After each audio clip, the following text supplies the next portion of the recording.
Hello friends, आज life ज्ञान channel के मेरे दोस्त आपको स्टीफन कोवी की book 7 habits of highly effective people से बताएंगे कि वो कौन सी 7 हैबिट्स हैं जिन्हें आप कल्टीवेट करके हाईली इफेक्टिव बन सकते हो। डिस्क्रिप्शन में और वीडियो के लास्ट में उनके चैनल का लिंक है, आपको उनका चैनल जरूर विजिट करना चाहिए और अगर आपको अच्छा लगे तो प्लीज सब्सक्राइब हिम। तो चलिए शुरू करते हैं। 7 habits of highly effective people personal development के लिए दुनिया की सबसे ज्यादा पॉपुलर बुक्स में से एक है और ये एक रीजन की वजह से है। We are our habits. हमारी आदतें ही हमें बनाती हैं। एक बार सैलेड खाने से आप हेल्दी नहीं हो जाते और एक बार जिम जाने से आपकी बॉडी नहीं बन जाती है। ये सब चीजें एक हैबिट होनी चाहिए। स्टीवन आर कवी इस बुक के ऑथर हैं। उन्होंने इफेक्टिव बनने के लिए 7 हैबिट्स को आइडेंटिफाई किया है। यही 7 हैबिट्स बड़े से बड़े लीडर्स जैसे प्रेसिडेंट्स और प्राइम मिनिस्टर्स और इंडस्ट्रियलिस्ट्स यूज करते हैं। अगर आपको अपनी पर्सनल रिलेशनशिप्स इंप्रूव करनी है या बहुत पैसे कमाने हैं या जॉब में प्रमोशन चाहिए तो आपको ये 7 हैबिट्स अपने अंदर लानी होंगी। इसलिए इस वीडियो को ध्यान से देखिए और इन सारी हैबिट्स को अपनी लाइफ में डाल लीजिए। Habit number 1, be proactive. Proactive होने का मतलब है कि आप पहले से कोई काम करने के लिए तैयार थे। ऑथर के हिसाब से दुनिया में 2 तरह के लोग होते हैं, proactive and reactive people. Reactive लोग वो होते हैं जो अपने आसपास की चीजों से अफेक्ट होते हैं। ये लोग बहुत कंप्लेन करते हैं और इस बुक को पढ़ने से पहले मैं भी रिएक्टिव था।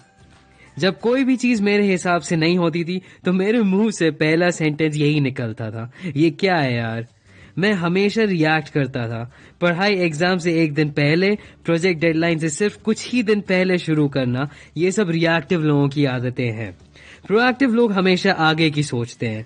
वो हमेशा यही याद रखते हैं कि उनके सारे एक्शंस उनके कंट्रोल में हैं और वही हर चीज के लिए रिस्पॉन्सिबल हैं। वो ये समझते हैं कि कंप्लेन करने से कुछ नहीं होगा और वो सिर्फ ऐसे ही थॉट्स रखते हैं जो उनको हेल्प करें। एक अच्छा तरीका इसके बारे में सोचने का ये है, रिएक्टिव लोग बारिश होने पे कंप्लेन करते हैं और प्रोएक्टिव लोग वेदर फोरकास्ट देखकर अपने साथ छाता ले जाते हैं। Habit number 2, begin with the and in mind. जब आप मरने वाले होंगे तब आपके आसपास के लोग क्या सोचेंगे आपके बारे में? क्या आपके बच्चे सोचेंगे कि आप अच्छे पेरेंट थे? क्या आपके फ्रेंड सोचेंगे कि आप ट्रस्टवर्दी थे? मैं ये सब आपको डिप्रेस करने के लिए नहीं कह रहा हूँ, लेकिन आपको ये याद दिलाने के लिए कह रहा हूँ कि लाइफ में हर चीज आपको उसके एंड को ध्यान में रख के करनी चाहिए।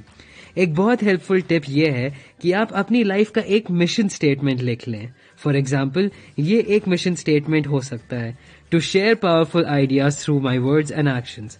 अगर आपका मिशन स्टेटमेंट ये है तो अब आप सारे एक्शंस को करने से पहले ये सोचिए कि आप जो भी कर रहे हैं वो आपको इस मिशन की तरफ ले जा रहा है या उससे दूर ले जा रहा है।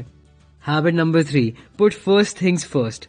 हम सब लोगों के पास हर रोज करने के लिए हजारों काम होते हैं और बहुत सारे लोग ये समझते हैं कि वो बहुत बिजी हैं और वो बहुत मेहनत कर रहे हैं, लेकिन ऐसा जरूरी नहीं है। बिजी होना अच्छी बात नहीं है अगर आप बेकार का काम कर रहे हैं। अगर आपके लिए रोज रनिंग पे जाना इम्पोर्टेंट है तो मार्केट में 4 घंटे घूम के नए शूज खरीदना ज्यादा इम्पोर्टेंट नहीं है। उसके लिए ऑथर ने एक मैट्रिक्स बताई है। इसमें 4 तरह के काम हैं। इसको कहते हैं अर्जेंट वर्सेस इम्पोर्टेंट मैट्रिक्स। ज्यादातर लोग हमेशा अर्जेंट एंड नॉट इम्पोर्टेंट काम करते हैं, जैसे लॉन्ड्री में कपड़े देना या लास्ट मोमेंट पे पढ़ाई करना। अगर आपको इफेक्टिव बनना है तो आप इम्पोर्टेंट बट नॉट अर्जेंट काम पे अपना फोकस रखिए, जैसे जिम जाना या हर रोज पढ़ाई करना।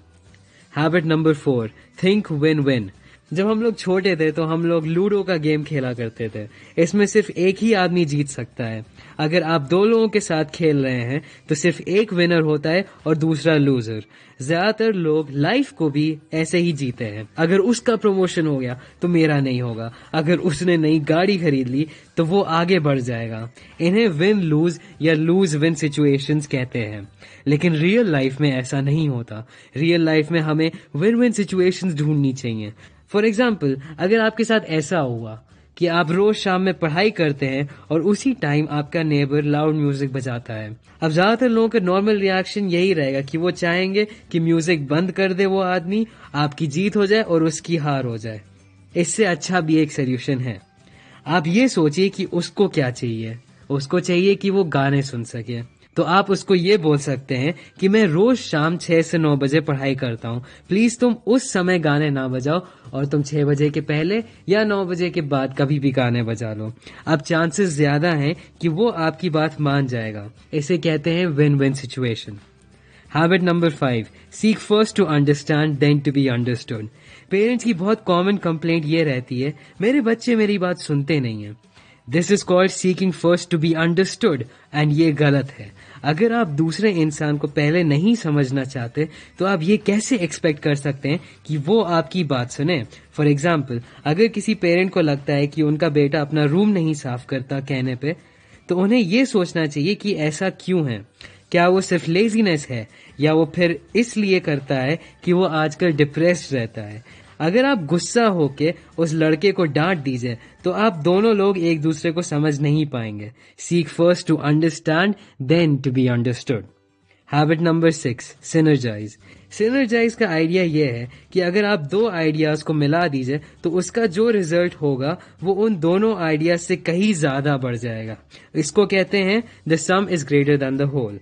मान लीजिए कि एक प्रॉब्लम को 10 लोग सॉल्व कर रहे हैं।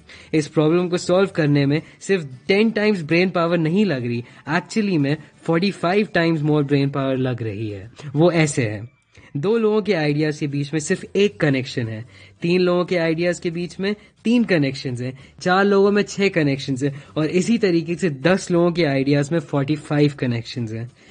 इसी को कहते हैं सिनर्जी।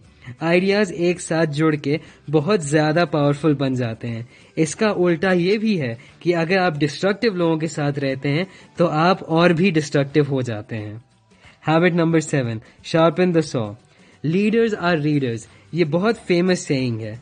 आप अपना दिमाग रीडिंग से ही शार्प रख सकते हैं और आप अपनी बॉडी अच्छी डाइट और एक्सरसाइज से ही शार्प रख सकते हैं। इफेक्टिव लोग हमेशा अपने आप में इन्वेस्ट करते हैं क्योंकि उन्हें पता है कि उसी से उनको सबसे ज्यादा रिटर्न ऑन इन्वेस्टमेंट मिलता है।